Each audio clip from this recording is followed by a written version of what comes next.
On this week's episode, it's another edition of Proud of Portugal, and I'm joined by our resident Proud of Portugal expert, Ricardo Monteiro. We discuss, as usual, all the things that make us proud of Portugal, like current events and historical accounts, architecture, something made in Portugal, and how, thanks to his 98-year-old mom, Ricardo could find yet another example of why we still have the simple life here in Portugal. For those of you listening, head over to our YouTube channel to view some of the photos that we've published during this episode. And for those of you watching, click down below and subscribe. And now over to my conversation with Ricardo Monteiro. Welcome back, or welcome to another episode of Portugal, the Simple Life. And I'm always delighted to be joined by Ricardo Monteiro for another edition of Proud of Portugal. Ricardo, it's been a long time. I feel like it's been a long time. Yes. Yes, my youngest son actually got married to a Catalan girl. Wow. So that kind of got in the way. Yeah. It was the last one out of the house, so out of home. So yeah. That's like. Are you having empty nest syndrome? Well, they were away already, but in a sense, when your youngest son gets married, you have the feeling that, in a way, your mission on Earth is quite complete. Well, you hope so. You hope he doesn't come back. Yes.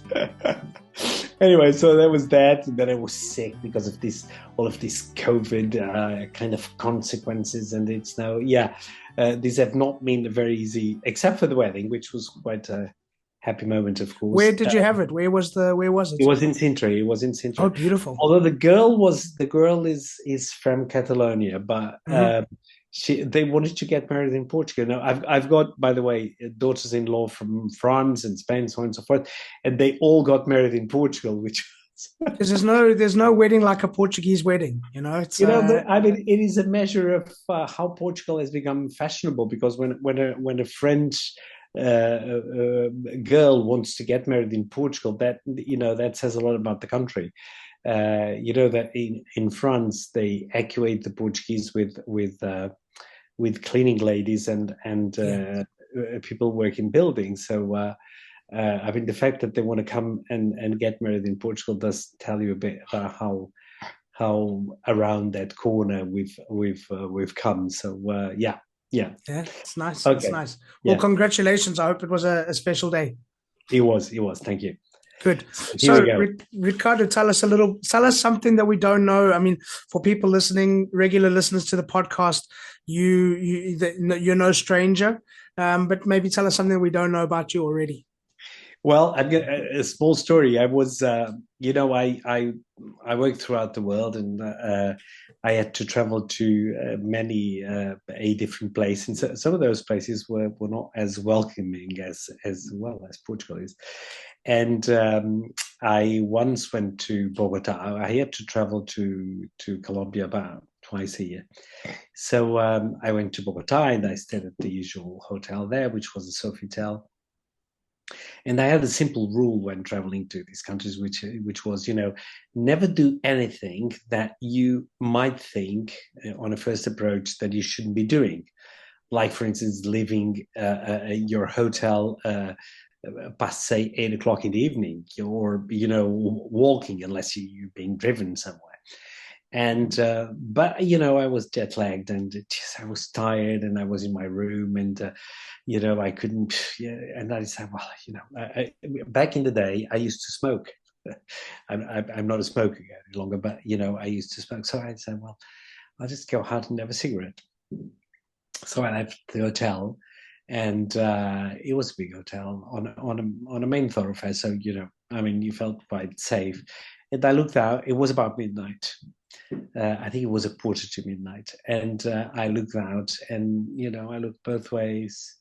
It was a well lit, street, and I said, "Wow." So there was the doorman, and I thought, "Well, it's going to be okay." So I took out my cigarette, I lit it, and I started walking down the street. And as soon as the hotel building ended, there was small, of course, alleyways on each side of the building, actually narrow streets. And as soon as I was past the corner, a small boy just jumped at me with a gun in the shadow. So I was in the lit part of the street, and it was, in the small street. It might have been, what, I don't know, perhaps 13, 14. And he had a gun, and he pointed at me and he said, "Dame la plata, dame la plata." And I had $20 on me. So because, by the way, that's the one rule that I applied, that you always have the thief's money, which is about $20. That if something like this happens to you, you always have something to hand out. And I did have the $20, so I gave him the $20, and as just almost immediately, as soon as he grabbed the $20 bill from my hand, he disappeared, in the shadows.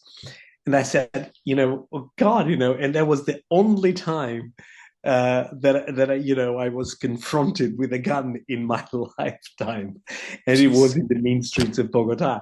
So there you go. So I went back inside, and nothing happened. The whole thing happened, took perhaps, I don't know, 10 seconds, if that much. Yeah. Well, but, I think with the time, because you've spent quite a bit of time in Brazil as well, haven't you? Yes. Yeah. So you're lucky not to that didn't happen in Brazil, because that happens a lot in Brazil as well. But yeah, it happens almost everywhere. Actually, the most dangerous of all of those countries, in my view, is actually Mexico, because in Mexico, it's not that they hold you up, they take your money, but the problem is that quite frequently you are taken away. You are kidnapped, and for a ransom or something. About 50% of all kidnappings occurring in the world happen in Mexico City. Wow. Okay. Now, it's a huge city with more than 20 million people, but it's like an industry there. You're not kidnapped by chance. You're kidnapped because they kind of track you down. It's like an industry. It's very professionalized. So it's So I think actually Mexico, if you would ask me which one of the places you were most frequently to, you would be more careful, and that would definitely be Mexico. Okay, that's definitely something that's definitely something we didn't know, that you were mugged by a young boy. Well, I survived through it, so it's fine. And that smoking kills, That smoking kills, exactly. Quite literally. Yeah. So as you know, we always let's follow the same pattern that we always do for our Proud of Portugal episode, and let's talk about a current event that makes you proud of Portugal, Ricardo. These are difficult times, as you know, and they're being difficult to almost every country around the world. But in Europe, there is one thing that we never were able to tackle within the European community, which is the fact that our economic growth, was never up to par, in the sense that we were always laggard. And as it so happens, in 2022, Portugal tops the ranking of economic growth within the European community. So I don't know whether or not that was by design or by sheer luck, but the truth is that we're there. It's a good bit of news. We'll be growing by about 6.7% in 2022, and no matter the reasons, I'm still quite proud of that. That means that at least we're doing something right. So I'm quite proud of the numbers that have just been published, and I think that as a country, you should be proud of that. There you go. What do you think's contributed to that growth? Well, it's always the same. Growth engines are the same, have been the same for the past 6-7 years, which is basically that tourism has returned en masse to Portugal. That's one thing. We are distance to Ukraine actually dictates investment, in the sense that whatever little investment there is still around to be made, some of it is actually coming to Portugal, and it's coming to Portugal in terms of houses being bought by foreigners. Portugal has become a kind of safe haven to a lot of nationalities. We've discussed this in this podcast. And for instance, now, no matter how amazing that may sound to you, the truth is that the fact that Lula won Brazil has again provoked a spurt of Brazilian movement towards Portugal. It's a divided country. So there's about half the country that doesn't like what happened, and more and more Brazilians are again coming back to Portugal. So us being a very small economy, these small movements actually have an immediate impact on our economy. And Sure. I think that might be other reasons. So foreigners, again, coming back to Portugal, safe haven, distance to Ukraine, all of that is actually playing in our favor. I'm just sorry that the reasons are not good reasons. That's all. Yeah, it's not nice to see these things happening in the rest of the Yeah. world. Lula winning is big news. I think, correct me if I'm wrong, if the other guy had won, there might have been another spate of people coming to Portugal exactly. anyway. You're always betting. It's a win-win situation for Portugal, because as the vote was totally divided. Half the country voted for Lula, half the country voted for Bolsonaro, and the difference was really small, about 2 million votes in a when there were 120 million votes at stake. There were cast, so 2 million is not that much. The truth is, Portugal, for a Brazilian, no matter who they vote for, is actually regarded today as a country where they will be welcome, where they will, of course, understand the language, and where there is a similarity of cultures, and that is the truth. Sure. No matter how much the Brazilians in general don't see that, but there are many points of convergence in terms of cultural behavior, Brazilians and Portuguese. For sure. Okay, well, moving back, an historical account that makes you proud of Portugal. I was just thinking of that before we started, and I thought of one that has to do with Brazil and Portugal. You know that back in 1580, the crowns of Portugal and Spain were actually joined in one. So the King of Portugal, where the King of Spain became King of Portugal, he kept the realms separate. So he was Philip II of Spain and Philip I of Portugal. But the truth, of course, is that he did not pay much attention to what was then the Portuguese Empire, in the sense that for him, what was Brazil became a part of the Spanish Empire, since the crowns were actually kind of merged together. And in that sense, he didn't pay much attention to the coastal defenses of Brazil and what was then the African coast of Angola. And because of that, the Dutch, which was always prying on our overseas possessions, in between inverted commas, actually invaded Pernambuco in the north of Brazil, and they invaded Luanda as well. Okay, so they occupied Luanda and Pernambuco for about 10 to 20 years. Okay, wow. It was never very effective as an occupation, because guess what? They were not very good at mingling, the Dutch with the locals, as you may very well know, me from South Africa. And so they were always kind of an occupying force, whereas the Portuguese, as you also know, kind of went and married with the locals and kind of used to, go along with everybody. Thought of staying there for good, which they did in a way.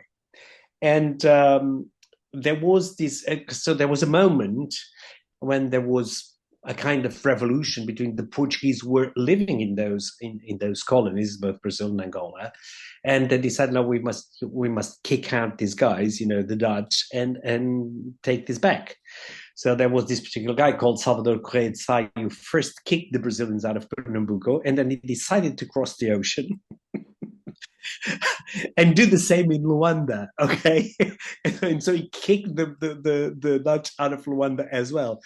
The one mad Portuguese, I think it's a very fun fact, actually, made them run away. And these were the mighty Dutch back then, of course, make them run away from Brazil, which they left behind. There is no memory, by the way, of the Dutch presence in Pernambuco and Olinda. If you go there, they were actually some of the best examples of colonial architecture in Brazil are exactly where the Dutch decided to settle.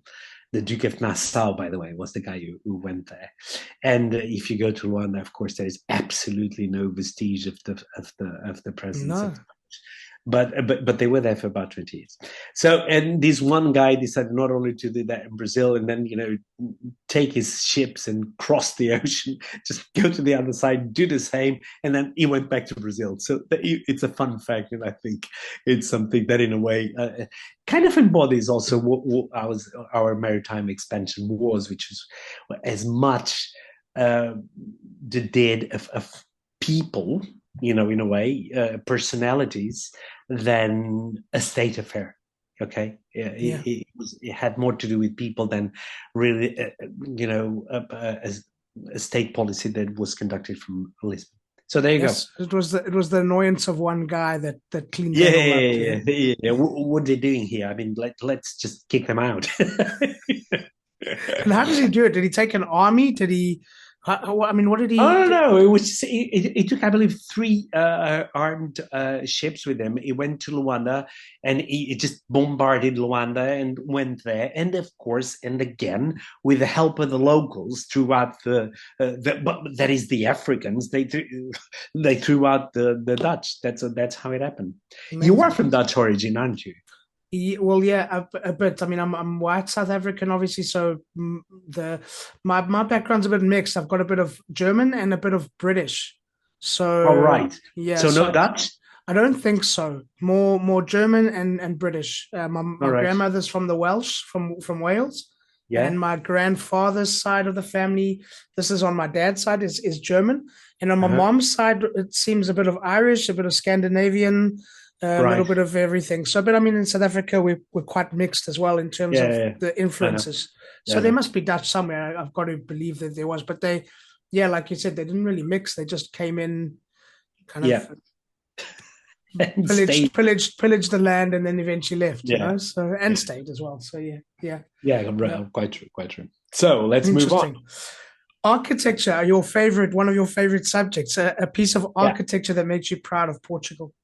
Do you know Ponte da Rábida? Yes. All right. When it was built by a crazy engineer. Okay, that's an architectural, Okay, so for people that are listening, this is a bridge. It is a bridge. Yes, the bridge of Rábida up in Oporto. Okay, spanning the Douro River. One of the five. One of the five. This one, I believe, was the very first built. They were the ones built in the 19th century iron bridges that are still there. They were built by this. One of them was actually built by Gustavo Eiffel himself. Okay. Yeah.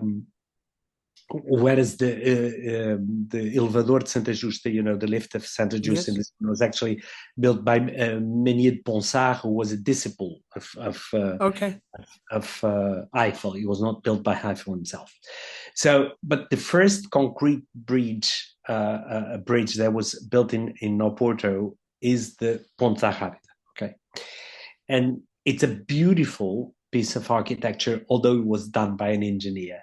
And what's unique about it is that when it was built, it was the largest one-piece concrete building in the world without expansion joints.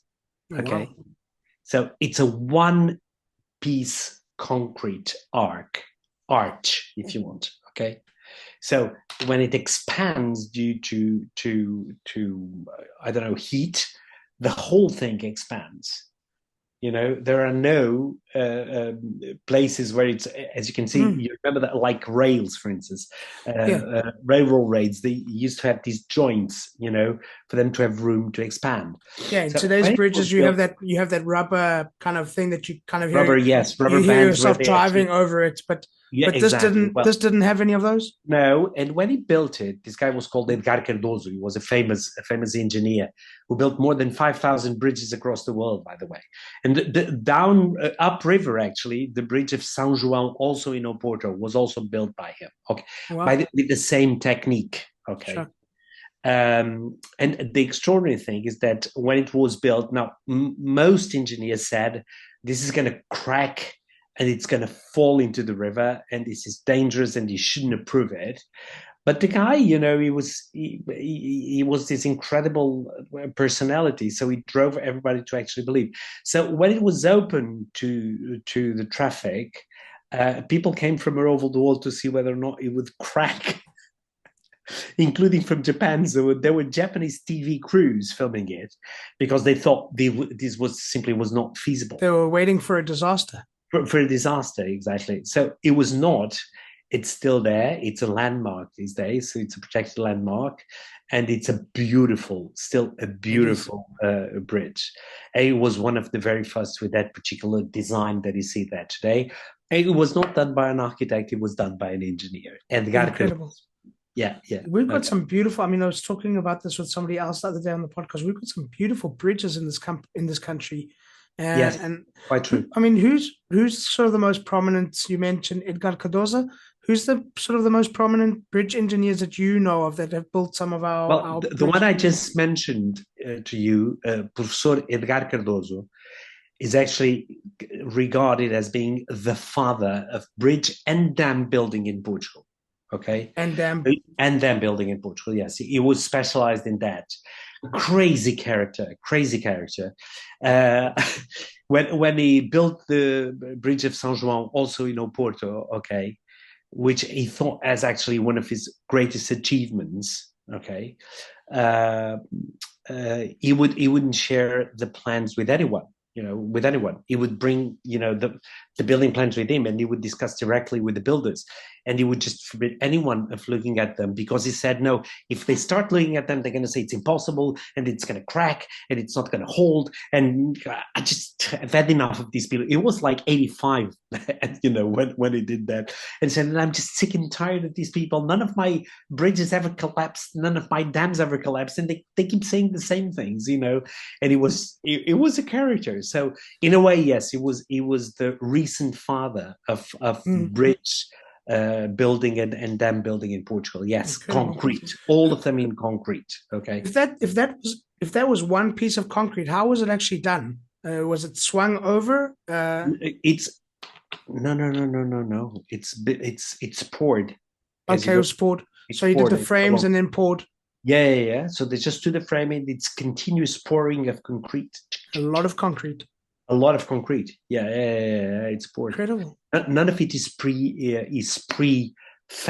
It's not pre-made. Okay, so it's done on site. So they did the mold, and then they poured the concrete. They do the molds, yes, and they pour the concrete, and of course the and then iron. Remove the and then they remove it as it goes along. Yeah. Wow, incredible. Yeah. Okay. Yeah. Well, I mean, this might be that was made in Portugal, but the next point of discussion, something made in Portugal that makes you proud of Portugal. You've probably seen this. Have you heard about USafe? USafe? Yeah, it's a lifeguard drone. Okay. A lifeguard drone. I tell you what it is. It's a life buoy. Okay.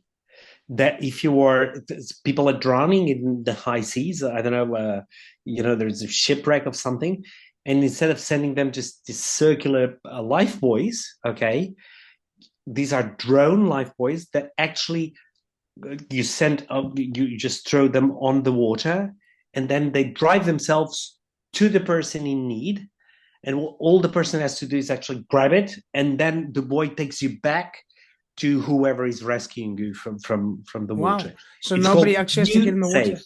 It's called USafe, and it's made in Portugal. It's rather beautiful. It's got a U shape. If you just look it up in Google and just put USafe, and it's marvelous, and it's being used. The Portuguese Marine is adopting it, and the Indonesian Marine is just bought 5,000 of them. And it's a drone. It's a drone. It's a drone that, of course, a water drone. You see, that actually drives itself to the person. One of the difficulties when people are drowning is actually reaching them, because when it happens in the high seas, it's usually going up and down. It's very difficult to actually have somebody, swim to them or whatever, or even send boats to them. And the advantage of this one piece, which is not very big, is that it actually drives itself. And because it does not go down, because it's one piece of plastic, very, very sturdy piece of plastic, it actually just sails itself to the person who needs it. So it's so it's not a flying drone; it's a drone that goes on the water. On the water, yes. Wow. So it's like a little motorized. It's like a sailing life buoy. Okay. Wow. I must look this up. They probably Yes, need to you use say those in. before. They probably need to use those in Nazare. Yes, they probably should use them. That's true. Probably Quite true. just Well, instead of a guy except that, of driving a course, jet ski. it will take the person back, but it will not take the surfboard with it because they're small. Okay, but Leave the surfboard behind. Leave the surfboard behind. Yes, leave the surfboard here. Yeah. Okay. Yeah. So, Wow. Okay. Use safe. Okay. I'm gonna check that out. That's interesting. Okay, Ricardo, Portugal: The Simple Life, in a poem or a lyric or a story. Jesus, You struggled with this one before. Yes, we always, because life in Portugal is losing a bit of its simplicity, unfortunately, I'm afraid. But I tell you one simple thing that happened to me yesterday. My mom is still alive, and she's now a very old lady. She's 98. Okay, she's 98. Wow. She's still okay. And so I went to visit her yesterday. She lives up in Covilhã, in Serra da Estrela, where I was born. And I don't know if you realize this, but there are pockets of places in Portugal where, for reasons beyond my grasp, or perhaps not, there is a slight English influence. Okay. So my mom has 4 o'clock tea. Now, as I think I told you once, my hometown was once known as the Portuguese Manchester. Yeah, because of the wool. Yeah, because of the wool. And there were people from Manchester and Leeds and Bradford. They used to come to Covilhã because they were technicians. They were just in the trade, so they would go there, to buy and sell. And so, what happened is that hold on for a second. I'm sorry, my wife is asking me for the car key. It's Tali. Anyway, so I went to see my mom, and I arrived there. It was about 3:30, and as I arrived there, she said, "Oh," and she said, "Just in time for tea." And it's one of those simple things that happens in Portugal, and some people are confronted with that, say, "What? 4 o'clock tea? That's a bit ridiculous in Portugal." Well, it happens in Covilhã, and it happens in some places up north, namely in some places in Oporto itself. Interesting. Yeah, you got a famous tea house in Portugal as well, in Porto as well. So I guess there's a bit of that influence there. I think it all goes back to that, Yeah. Well, I mean, I remember when first being in Portugal, and people would say to me, "Come, Dylan, it's time for lunch," and I'd say, "Lunch? We already ate lunch. It's 4 o'clock in the afternoon." And they were talking about lunch as in the snack. Yes. So I mean, we like a snack every in the middle of the afternoon, just to give it that last spurt of energy to carry on with our work. Yeah, absolutely. What did you have? What did you have for tea? So we have tea and biscuits. Okay. We have literally tea, black tea, no milk, by the way, which is very strange. So we take, because normally the English will have milk in their tea. Milk, yes, of course. So we have no milk. That's one of the things. And then you have small biscuits with it, literally. And some people have toast. Oh. Mm-hmm. Some people have toast, yeah. So in Covilhã, that's something that will happen in well-off houses, but also in humbler places. Yeah. Dwellings. So it's like just everyone, Yeah. There you go. So that's it. Yeah. So there's still pockets of the simple life all over the country for you to find. Yeah. Just get out of the city, Yeah. The further away you get from Lisbon, the more authentic it becomes. Thank God. I hope it stays that way. And your mom's 98. That's incredible. You must have been a good son. You didn't create her too much stress. That's why she's lived so long. Well, we were there. No, my mom had 6 kids. You're one of 6. Oh, come on! I didn't tell you that. That's something I should. You may have. Well, yeah. My mom has, I believe, 46 or 47 grandchildren and great grandchildren. She's got great grandchildren. she doesn't recognize. There are so many of them. She's like, oh, this is your great country. Oh, have I met her? Yes. And in Cuvier, she still lives on her own. No. She's got 3 people to take care of her. Round the clock. But much more because we were afraid of leaving her alone. Then, of course, yeah.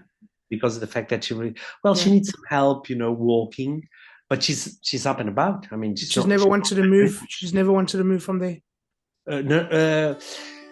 Well, she never lived in any other place, if that's what you're asking me. And she's still in what used to be my family home. Yes. Amazing.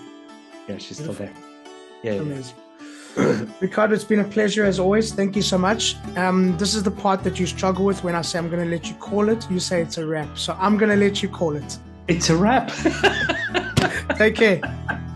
Thank you, Dylan. It's a pleasure talking to you again. Okay? All the best. Bye-bye.